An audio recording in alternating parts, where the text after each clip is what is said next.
எப்படி இருக்கீங்க? நல்லா இருக்கேன். அப்புறம் சார், இந்த செந்திப்பட்டி கேஸில் பாடி மார்ச்சரி போயிடுச்சு. ஓகே. கேஸு கோர்ட்டுக்கு வந்துருச்சு. குட். இதுக்கு மேலே உங்கள் கையில் தான் இருக்குது, நீங்கள் தான் பார்த்துக்கணும். கவலைப்படாதீங்க, நான் பார்த்துக்கிறேன். சார், எனக்கு ஒரு சந்தேகம். இதுக்கப்புறமாவது ஜாதி ஒழிஞ்சிடும் நம்புறீங்களா நீங்கள்? நல்ல கேள்வி, நல்ல கேள்வி. அவ்வளோ ஈஸியாக ஒழியாது, நம்ம தான் ஒழிக்கணும். இந்த ஜாதி ஜாதின்னு சொல்கிறாங்களே, ஆமாம், அதெல்லாம் ஒரிஜினல் ஜாதி இல்லை.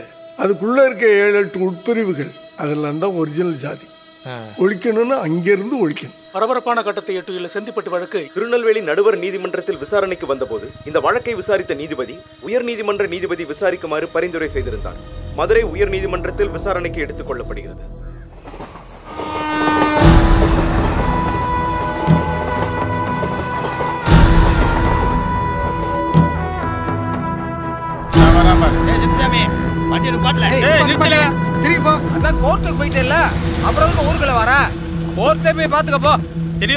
இனிமே நீ ஊருக்குள்ள வரக்கூடாது. நீங்க திருந்தவே மாட்டீங்களா? முதல்ல எஸ்பி ஆர்டர் போட்டாரு, ரெண்டாவது கோர்ட் உத்தரவு போட்டிருக்கு. தயவு செய்து நீங்க எல்லாம் அமைதியா போயிருங்க. உங்களால சின்னசாமி ஏதாவது ஒண்ணு ஆச்சு, எல்லாரும் இதுக்கு உள்ள போட்டுருவேன். நீங்க எல்லாம் கலைஞ்சு போங்க. மீச முதல்ல கலைஞ்சு போங்க. எல்லாரும் நீங்க முன்னாடி போங்க. போங்க போங்கப்பா, எல்லாரும் போங்கப்பா. நின்னுட்டே இருக்கீங்க, வண்டி அடியா.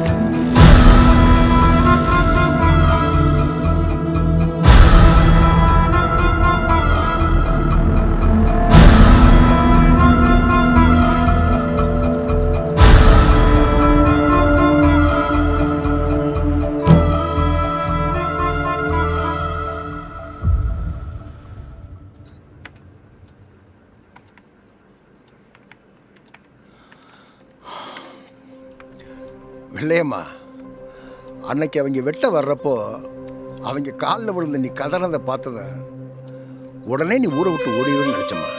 ஆனால் அவன் மகன் சின்னசாமி போராட்டம்னா என்னன்னு உறுதியா கம்பீரமா நின்று காட்டிட்டாமா.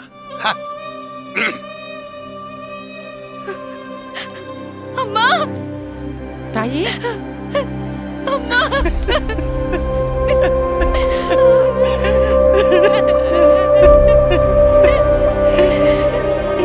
நல்லா இருக்கியா தாயே? நல்லா இருக்கேம்மா. அண்ணா எப்படிமா இருக்கு? ஊர்க்காரங்களாம் சேர்ந்து அண்ணனை அடிச்சாங்களாப்பா? நான் கூடவே வந்து அண்ணனை பார்த்துட்டு வரட்டாமா? வேணாம் தாயி, ஊருக்காரங்க எல்லாரும் நம்ம மேல கோவமா இருக்காங்க. எங்களை பத்தி நீ ஒண்ணு கவலைப்படாத. நீ மட்டும் அங்க வர வேணாம் மகளே. இன்னொரு முறை உனக்கு ஏதாவது ஒண்ணு ஆச்சுன்னா தாங்க முடியாது தாயி. இந்தாரு வெள்ளையம்மா, நீயே இப்படி அழுதீனா அது பாவம் சின்ன பிள்ளை தாங்குமா? அழுகாதம்மா, அழுகாத, எல்லாம் சரியாயிரும். இதெல்லாம் எப்பங்க ஐயா சரியாகும்?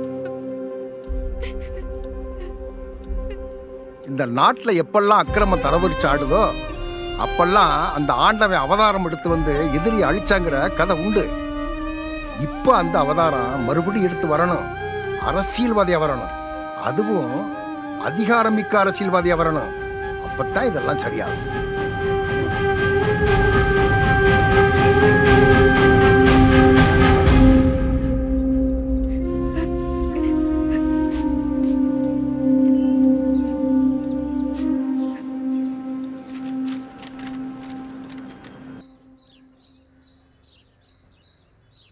சரி, கோர்ட்டுக்கு போயிட்டானே, என்ன செய்யறது?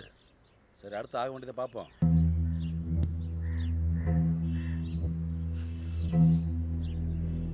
எல்லாம் அந்த கூறுகட்ட கழுதையால தான் வந்தது.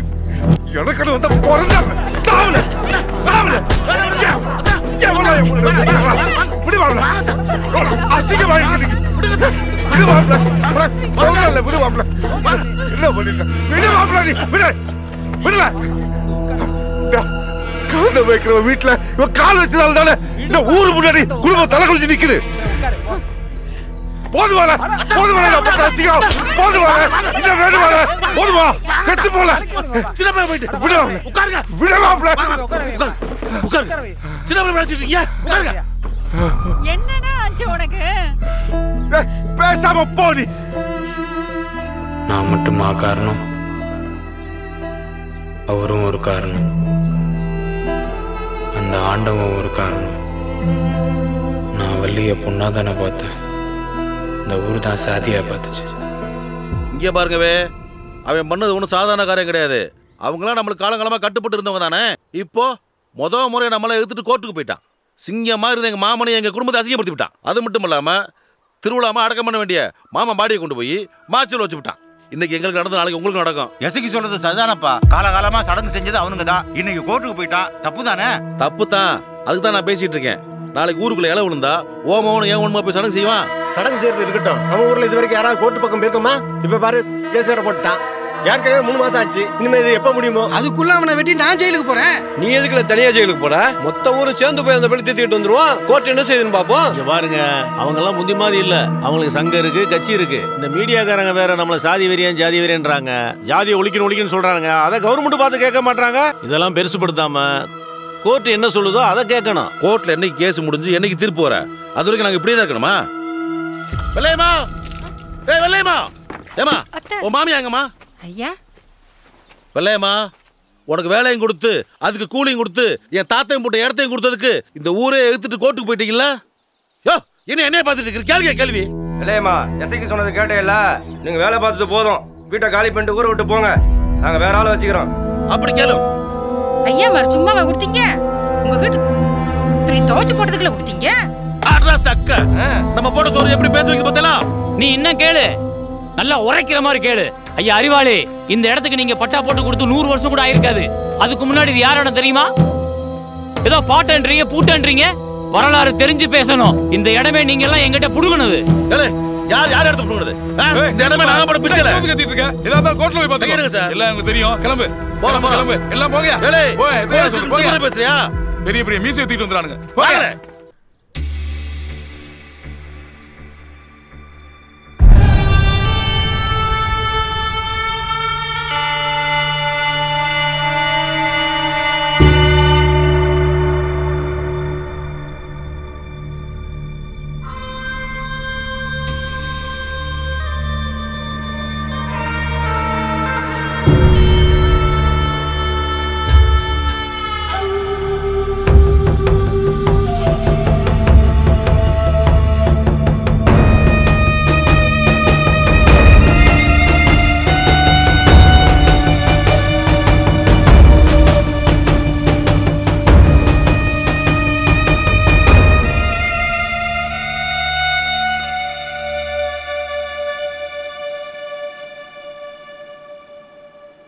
நீதிபதி அவர்களே, இந்த வழக்கில் பாதிக்கப்பட்ட சின்னசாமிக்கும் அவர் குடும்பத்துக்கும் முதல்ல ஒரு தீர்வு கிடைக்கணும்.